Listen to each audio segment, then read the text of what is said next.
The colossal battle of rappers on national television, the show called MTV Hustle, is back with its season 4. और जब से ये season announce हुआ है, ये सीजन थोड़ा डिफरेंट लग रहा है बाकी सीजन से, क्योंकि इस बार ऑडियंस पोलिंग और ऐसी बहुत सारी स्ट्रैटेजीज यूज की हैं। लेकिन यहीं पे एक थोड़ी सी प्रॉब्लम भी आती है शो मेकर्स के लिए। अभी तक इस शो की क्रेडिबिलिटी कैसे हैम्पर हुई है और आगे ये सारी चीजें शो मेकर्स को थ्रू आउट द सीजन कैसे ट्रबल करने वाली है, आज इस वीडियो में हम लोग इसी बारे में बात करने वाले हैं। तो बिना ज्यादा देर किए शुरू करते हैं एमटीवी हसल सीजन 4 पे आज के कटाक्ष। खुद से थोड़ा दूर रहा हूं, मैं 5 साल से टीएचएच में ढंग का रैपर ढूंढ रहा हूं। अब थोड़ा तो जो पहला और बड़ा रीजन ये है वो ये है कि हसल अपनी क्रेडिबिलिटी में एक डिप देख रहा है अपने पिछले सीजन हसल सीजन 3 के बाद से। अब इसके बहुत सारे रीजन है। सबसे पहला तो है विनर सिलेक्शन। तो अगर हम लोग पिछले सीजन के विनर को देखें जो कि उदय थे, तो वो डेफिनेटली सबके ही वन ऑफ द फेवरेट्स थे because of his hardcore rap performances. और डीएचएच ऑडियंस कहीं ना कहीं उदय, बेसिक ऐसे नामों के लिए रूट कर रही थी। ऑल्सो गौश भी आते हैं इसमें बाय द वे। जबकि सीजन में क्या हो रहा था, सारे ही स्क्वाड बॉसेस एंड ऑल्सो बादशाह कुछ परफॉर्मेंसेस को बहुत ज्यादा ओवर हाइप कर रहे थे just because they were a little commercial. जैसे कि केडन की परफॉर्मेंसेस हो गई, बुर्रा की परफॉर्मेंसेस हो गई, जिनको अगर हम लोग आज मैं जज करने बैठूं तो I would say they are average at best. लेकिन इसके बाद जब हसल पे धीरे धीरे बैकलैश आना स्टार्ट हुआ तो फिर उन्होंने जिस तरीके से फ्लिप मारा, जिस तरीके से उन्होंने बिजार क्राइटेरिया सेलेक्ट किए विनर चूज करने के, इट वाज एज इफ कि वो लोग जबरदस्ती बस किसी तरह उदय को ट्रॉफी पकड़ाना चाहते हैं just to save themselves from the backlash, जो कि कहीं ना कहीं हसल की इमेज के लिए बिल्कुल अच्छा नहीं था। आपने जिस क्राइटेरिया पे मृणाल को टिकट टू फिनाले दिया था, आपने सेम क्राइटेरिया पे मृणाल को एलिमिनेट कर दिया फिनाले से ही विजय दादा के साथ। इवन उस टाइम तो केडन के साथ भी थोड़ा अनजस्ट लग रहा था सब कुछ, बिकॉज आप सिर्फ बैकलैश से बचने के लिए ऐसा चाहते थे कि उदय विनर बन जाए। क्या मैं ये मानता हूँ उदय डिजर्व करता था विनर बनना? 100%। मैं पर्सनली पूरी सीजन गौश के लिए रूट कर रहा था और उसका रीजन ये रहा। लेकिन गौश के एलिमिनेशन के बाद से आई रियली वांटेड बेसिक और उदय टू विन, और एक्चुअली वही हुआ जो कि मुझे अच्छा भी लगा।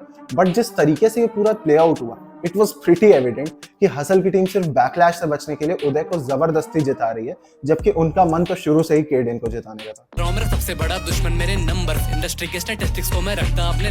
एक दूसरा बहुत बड़ा रीजन है कंट्रोवर्सीज। हसल सीजन 3 जब से स्टार्ट हुआ है तब से वो अराउंड रहा है बहुत सारी कंट्रोवर्सीज के। इनफैक्ट ऑडिशंस के टाइम से ही लोगों को लग रहा था कि ये शो थोड़ा कमर्शियल बेस्ड है। उसके बाद ड्यूरिंग द शो वो पूरी कंट्रोवर्सी हो गई यूट्यूबर्स वर्सेस एमटीवी हसल वाली, जिसकी स्टार्ट हमारे पॉडकास्ट पे हुई थी कटाक्ष पे। सब्सक्राइब कर लो और ऐसे अच्छे कटाक्ष के लिए। तो ऐसी ही स्टेटमेंट्स जो कि पोएट शैफ ने हमारे पॉडकास्ट पे कही थी। रोहन करेपा कौन है? What skill set do you have? What are you? Musical understanding of rap. वो मेरे ताऊ को भी है, सुनो क्या उनकी बात। डीएमसी को नहीं बोल सकते, तो वो जज है, उसको वहां बैठाया गया उसके लिए, वो उसका ओपिनियन है। तुम्हें जज बनाया नहीं बनाया, क्यों कर रहे हो? या फिर जो केडन ने कहा था कि मैं कभी भी कृष्णा के साथ कोलैबोरेट नहीं करूंगा। तो रीजन क्या है? क्योंकि मेरा कोई फायदा नहीं है कृष्णा के साथ गाना बनाने में। मेरे को कोई ऑडियंस नहीं मिलने वाली है, उसको मिलने वाली है। आई फील एंड एमवीवी के साथ कि दो बहुत मेजर ऑडियंस एक साथ मिलने वाली है। या फिर एक अलेज एमटीवी हसल कॉन्ट्रैक्ट जो कि रैपर्स ने साइन किया था टी सीरीज के साथ कि 1 साल तक वो गाने नहीं डाल सकते हैं, बहुत सारे और भी रेस्ट्रिक्शंस थे। इन सब की वजह से हसल ने अपनी credibility as a show lose कर दी थी, जहां पे Hustle was known in the DHH audience for creating mega stars in the name of King, MC Bella, EPR, Paradox, Panther, MC Square और ऐसे बहुत सारे रैपर्स हैं जिनको बनाने के लिए हसल को ही क्रेडिट दिया जाता है। बट वहीं पे जैसे ही तीसरा सीजन टी सीरीज का ये कॉन्ट्रैक्ट बाहर आया, तब से लोगों को लगने लगा कि अब एक्चुअली ये शो एक पूरी तरीके से कमर्शियल शो बन चुका है। और ये वाली चीज आगे कैसे टर्न आउट करती है, क्योंकि इवन हसल 4 के अनाउंसमेंट के बाद से भी कुछ अंडरग्राउंड रैपर्स जो कि ऑडिशन के लिए गए थे, उन्होंने हसल की मैनेजमेंट को, हसल के कॉन्ट्रैक्ट को, हसल के पूरे ऑडिशनिंग प्रोसेस पे बहुत सारे सवाल उठाए। तो ऑलरेडी हसल 4 थोड़े से क्वेश्चन मार्क के एरिया में आ चुका है। हसल का सीजन 3 खत्म होने के ऑलमोस्ट 1 साल बाद बाकी रैपर्स जो कि हसल 3 के कंटेस्टेंट्स थे, उन्होंने म्यूजिक ड्रॉप करना शुरू किया है। मृणाल शंकर का गाना आया टी सीरीज पे, शेनबी ने गौश के साथ और ईपीआर के साथ एक पूरी ईपी ड्रॉप की, केडन का गाना आया। लेकिन ये सब ये बता रहा है कि 1 साल तक ये सारे आर्टिस्ट म्यूजिक रिलीज तो करना चाहते थे, बट कॉन्ट्रैक्ट इश्यूज की वजह से या फिर और भी जो भी इश्यूज थे हसल के साथ, उसकी वजह से कोई भी हसल का आर्टिस्ट गाने रिलीज नहीं कर पाया था। गौश ने हसल के बाद अपना एक पुराना कोलैबोरेशन रिलीज किया था, जो कि प्रॉब्ली उन्होंने हसल पे जाने के पहले ही शूट भी किया था, और वो हसल के बाद रिलीज हुआ बिकॉज उसके राइट्स एक्चुअली गौश नहीं, उसके ओरिजिनल आर्टिस्ट के पास थे। तो चाहे हसल को एक कमर्शियल शो की तरह टैग करके पिछले सीजन के विनर के साथ जो भी इश्यूज थे वो हो, या फिर कंट्रोवर्सीज, कॉन्ट्रैक्ट इश्यूज हो, हसल की क्रेडिबिलिटी एज अ सीजन इससे बड़ा डिप आज तक नहीं देखी है।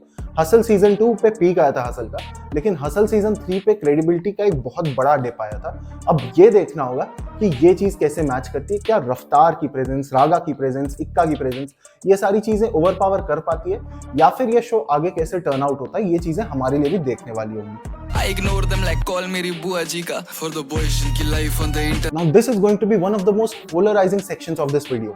मेरे हिसाब से this whole जनता चुनेगी अपना जज was a total scam from MTV Hustle. Now hear me out. आपने कहा था कि इस बार के स्क्वाड बॉसेस जनता चुनने वाली है, बेसिकली मीनिंग कि इस बार जिस भी रैपर के लिए सबसे ज्यादा वोट्स आएंगे आपकी जियो सिनेमा ऐप पे, उसे आप स्क्वाड बॉस बनाओगे, राइट? लेकिन हुआ क्या? आपने देखा होगा कि रागा ने स्टोरीज लगाई थी, बट साथ ही साथ बेला ने भी स्टोरीज लगाई थी। आप MTV हसल का कमेंट सेक्शन जाके चेक करो उस पूरी कैंपेन के टाइम पे, या फिर आई एम श्योर वोटिंग में भी बेला वुड हैव सरपास्ड एवरीवन। दो नाम जो सबसे ऊपर आए होंगे वो होंगे बेला और रफ्तार, लेकिन आपने रागा को चूज किया and I think Raga definitely deserves to be on the squad boss panel. लेकिन आपके जो बाकी 3 स्क्वाड बॉसेस हैं, EPR, डीनो एंड DMC, आपने ये कभी नहीं कहा था कि ये लोग फिक्स्ड हैं, वो सिर्फ एक स्क्वाड बॉस की चेयर के लिए हम लोगों ने ये पूरे कंपटीशन करवाया। आपने इसे कैंपेन ऐसे किया था कि चारों स्क्वाड बॉसेस इस बार जनता के हाथ में, जनता के हाथ में पूरी पावर है, बट एक्चुअली आपने जो सीट किंग की थी या फिर जो अगले सीजन में इक्का भाई की बनी, आपने उस सीजन के लिए पूरी कैंपेन रन की थी, जिसके रिजल्ट्स भी मुझे तो थोड़े शेडी लगते हैं, बिकॉज मेरा दिल अभी भी यही मानता है कि बेला कहीं ना कहीं वोट्स में आई एम श्योर रागा से थोड़े तो आगे रहे ही होंगे। अगर आप ये कहते हो कि ये पूरा सिस्टम फेयर है, तो भी मैं ये मान सकता हूँ कि रागा के वोट शायद ज्यादा रहे हो बेला से, बट अगर आप अपने बाकी जजेस को देखो तो मैंने पूरा कमेंट सेक्शन चेक किया, मुझे DMC के लिए बेयरली 1 या 2 वोट्स मिले। डीनो भाई के लिए भी, although he is a great squad boss and a great rapper, Dino James के केस मुझे लगता है उनकी अंडरस्टैंडिंग ऑफ म्यूजिक बहुत अच्छी है, जिसकी वजह से वो मोस्टली सॉन्ग्स कैसे हैं, अच्छे या बुरे, इस क्राइटेरिया पे जज कर लेते हैं, बट वो कई बार रीजंस उसको जस्टिफाई करने के लिए उतने ऐप नहीं दे पाते हैं जितने फॉर एग्जांपल से EPR दे लेते हैं। But coming back to the topic, तो डीनो के लिए भी मुझे उतने वोट्स नहीं दिखे जितने मुझे बेला के लिए दिखे, मुझे DMC के लिए कोई वोट दिखा ही नहीं, मुझे रागा के लिए भी एक डिसेंट अमाउंट ऑफ वोट दिखे। तो अगर आप कह रहे हो कि ये चारों जजेस हमने वोटिंग से जज किए हैं, तो फिर देयर इज नो वे कि DMC is making it to the squad boss panel. तो this again seems a campaign of hustle, जहां पे हसल वाले थोड़ा सा ट्रैक्शन और थोड़ा सा बज़ वापस जनरेट करने के लिए ये सब कुछ किए। एट द एंड फिक्स ही था कि रागा को स्क्वाड बॉस बनाने वाले हैं वो लोग, एंड रफ्तार का वापस आना एज अ मेन जज is a welcome decision from all of the DHH audience including my self. लेकिन ये पूरी चीज जैसे प्ले आउट हुई, किसी ने भी एक्सपेक्ट नहीं किया था, एंड सबको पता है कि ये जनता के वोट से तो डिसाइड नहीं हुआ है। So this is what has again led to damaging the credibility of MTV Hustle. But इन सबके साथ साथ हम लोग एक इतना बड़ा फैक्टर नहीं छोड़ सकते हैं कि इस बार वो हो रहा है जो ऑडियंस एक्चुअली चाहती थी।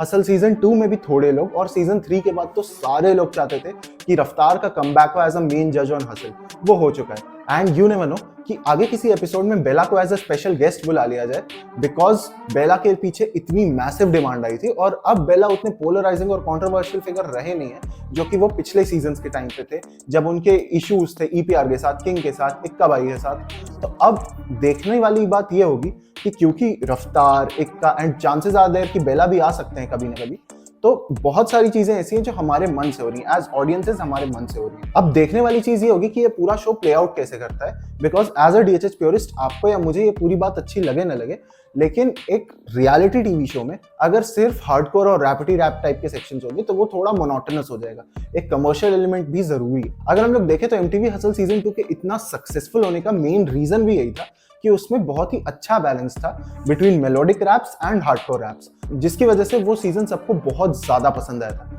क्या हसल 4 ये चीज ओवर पावर कर सकता है, या फिर वो बार सरपास कर सकता है जो हसल सीजन 2 ने सेट किया था, ये देखने वाली होगी। मेरी पर्सनल प्रेडिक्शन ये है कि this will definitely be a lot better season than Hustle season 3, but let's see how things play out. So with this we come to the end of the video. अगर ये video अच्छी लगी हो तो like करना, channel को subscribe यार याद से कर लेना, ये वीडियो को शेयर करना, कमेंट सेक्शन में बताना कि हसल में आप क्या लुक फॉरवर्ड कर रहे हो, और अगर पॉडकास्ट का शौक है तो फिर मेरे चैनल कटाक्ष को जरूर से सब्सक्राइब करना। बहुत ही अमेजिंग पॉडकास्ट हैं। अभी हमने किड शॉट के साथ पॉडकास्ट किया है, हमने पोएट शेफ के साथ किया, हमने नेजी के साथ किया है, और भी बहुत सारे DHH रैपर्स हैं जिनके साथ हम लोग पॉडकास्ट प्लान कर रहे हैं। तो याद से सब्सक्राइब कर लेना। With that signing off, thank you so much for joining me guys.